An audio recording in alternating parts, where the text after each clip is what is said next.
K. Balachander சாரை meet பண்ண ஒரு அனுபவம் இருக்குது. ஆக்சுவலாக கேபி சாரை வந்து நான் நடிக்கிறதுக்கு சான்ஸ் கேட்டு போயிருந்தேன். ஒரு எனக்கு நடிக்கணும்னு ஒரு ஆசை இருந்ததுனால போயிருந்தேன். டமார்னு வீட்டுக்கே போயிட்டேன் நான். ஒரு ஸ்டெப்ஸில் ஏதோ ஏறிட்டு இருந்தா, சார் வணக்கம் சார் டக்குன்னு பார்த்தாரு. யார் நீங்கள்? இல்லை சார் ஆக்ட் பண்ணதுக்காக வந்திருக்கேன். என்னோட அப்பாயின்மெண்ட் நீங்கள் வாங்கினீங்களா ஃபஸ்ட்டு? அப்படியே கைகாலம் ஆடிடுச்சு. என்னோட அப்பாயின்மெண்ட் வாங்காமல் என்னை பார்க்க வந்ததே நீங்கள் பெரிய தவறு.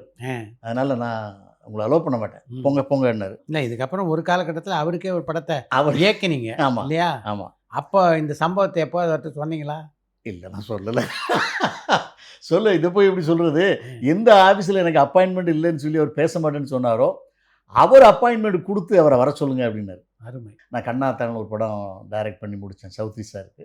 ராமநாராயணன் வச்சு நம்ம ராஜகாளியம்மன் பண்ணிட்டோம். இந்த பாரதி கண்ணன் ஒரு ஆள் கண்ணாத்தாள் பண்ணியிருக்காரு, ரொம்ப நல்லா இருக்குது, அவரை வேணா கூப்பிடலாமே அப்படின்னு இந்த அம்மா டிஸ்கஸ் பண்ணும்போது, ஓகே எனக்கு ஃபோன் பண்ணாங்க, வாங்க அப்படின்னாங்க. மேடம் நான் உங்கள்கிட்ட கதை சொல்லணுமா அப்படின்னு. எங்கள் அப்பா கிட்ட சொல்லணும் அப்படின்னாங்க. நான் சொன்னேன், எங்கள் இது சாமி படம், அவர் அவ்வளோ ஒரு தொடர்கதை, அவர்கள் நிழல் நிஜமாகிறது, எவ்வளோ ஒரு பொய்ட்டிக்கான ஒரு டைரக்டர், அவர்கிட்ட போய் சாமி படத்தில் உள்ள கதையை போய் எப்படி நான் சொல்கிறது அப்படின்னு. கவலையே படாதீங்க, அப்பாவுக்கு வந்து A to Z அண்டர்ஸ்டாண்ட் பண்ணுவார். சார் உங்களுக்கு திங்கட்கிழமை காலையில் 10 மணிக்கு நீங்கள் ராஜா அண்ணாமலைபுரம் ஆஃபீஸ்க்கு வந்துடுங்க சார். நான் சரி பாலச்சந்தர் சாரை பார்க்க போகிறமேட்டு நான் கரெக்டாக ஒரு 9:50 போயிட்டேன்.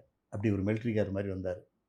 ஒயிட் ஷூலாம் போட்டு விபூதிலாம் ஃபுல்லாக பட்டெல்லாம் அடிச்சுட்டு சர்ன்னு காரை விட்டு இறங்கி உள்ளே வந்தார்.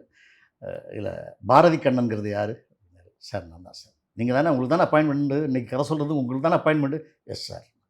சரி உள்ளே வாங்க, நீங்கள் கதை எனக்கு ஒரு 15 மினிட்ஸ் சொன்னால் போதும். சரி சார் பரவாயில்ல, ஸ்டார்ட் பண்ணுங்கள். நான் கொஞ்சம் கதைகள் சொல்லும்போது அந்த சாங்கோடு வச்சு கதை சொல்லுவேன்.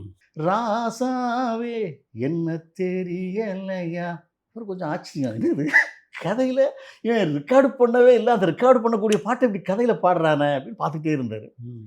ஆனால் கதை ஆரம்பிச்சு இன்டர்வல் 1 மணி நேரம் ஆகிடுச்சு. சரி பேலன்ஸையும் சொல்லிடுங்க. மறுபடியும் ஃபுல்லாக செகண்ட் ஹாஃப் இந்த மாதிரி மறுஜென்மம் எடுக்கிறா சார், ஒவ்வொருத்தரையும் மீட் பண்ணுறா சார், இங்கே சார் இங்கே ஒரு பாட்டு வருது சார், இங்கே இப்படி வருது சார், ஃபுல்லாக அது ஒரு 1 ஹவர். 1/4 மணி நேரம் அப்பாயின்மெண்ட்டில் 2 ஹவர்ஸ் கதை சொல்லிட்டேன். உடனே அப்படி பார்த்துட்டே இருந்தார்.